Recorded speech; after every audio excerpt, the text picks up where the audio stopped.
വർഷങ്ങൾ കുറെ ആയല്ലോ നിങ്ങൾ അച്ഛനും മോനും തമ്മിൽ എന്തെങ്കിലും സംസാരിച്ചിട്ട് ഇന്നതങ്ങ് അവസാനിപ്പിക്കും. പറയാനുള്ളത് എന്താന്ന് വെച്ചാൽ നേരിട്ടങ്ങ് പറഞ്ഞേക്കെ. എന്താ കേട്ടാ, ടൗണിൽ രോഷാകുലരായ പ്രതിപക്ഷം മേയറുടെ ബാനറും കോലവും കത്തിച്ചെന്ന് കേട്ടല്ലോ. മേയറെ തോപ്പിക്കാൻ അവർക്ക് കിട്ടിയൊരു അവസരമല്ലേ സിദ്ധാർത്ഥ? അച്ഛനെ തോപ്പിക്കാൻ കിട്ടുന്ന അവസരമൊന്നും നീയും പാഴാക്കാറില്ലല്ലോ. മോനെ, നിന്റെ ശിക്ഷ കുറെ കൂടുന്നുണ്ട്. അച്ഛൻ ഒരുപാട് വേദനിക്കുന്നു. ഒന്നും ആയിട്ടില്ല. ഇനി അയാൾ ഒരുപാട് വേദനിക്കാൻ കിടക്കുന്നേ ഉള്ളൂ. എന്നാണ് നീ ഇതെല്ലാം ഒന്ന് നിർത്തുക? അയാളുടെ ശവം പട്ടടയിൽ വെക്കുന്ന അന്ന് അയാളുടെ കയ്യിൽ നിന്ന് എന്റെ അമ്മയുടെ ചോരമണം മാറും. മോനെ, സംഭവിച്ചത് എന്തായിരുന്നാലും അതൊക്കെ കഴിഞ്ഞിട്ട് കാലം കുറെ ആയില്ലേ? നിന്റെ അച്ഛനല്ലേ, പുറത്തൂടെ നിനക്ക്? ശ്രീദേവി പറയുന്നതിലും കാര്യമില്ലേ സിദ്ധാർത്ഥ? എന്തൊക്കെ പറഞ്ഞാലും മരിച്ചവര് തിരിച്ചു വരാനൊന്നും വേണ്ട. വേണ്ട. നഷ്ടപ്പെടുന്ന എനിക്ക് എന്റെ അമ്മയെ. ഓ, നിങ്ങൾക്കൊക്കെ ലാഭമല്ലേ ഉണ്ടായിട്ടുള്ളൂ. അയക്കിതാ വേറൊരു ഭാര്യ.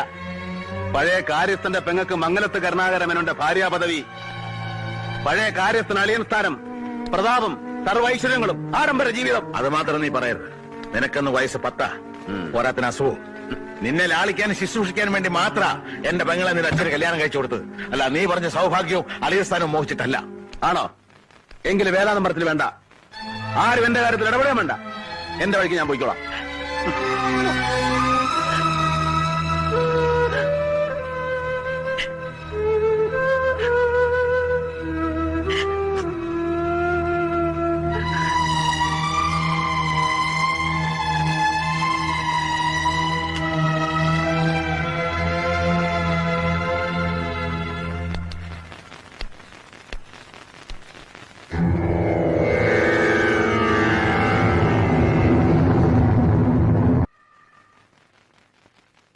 മോനെ സിദ്ധാർത്ഥ,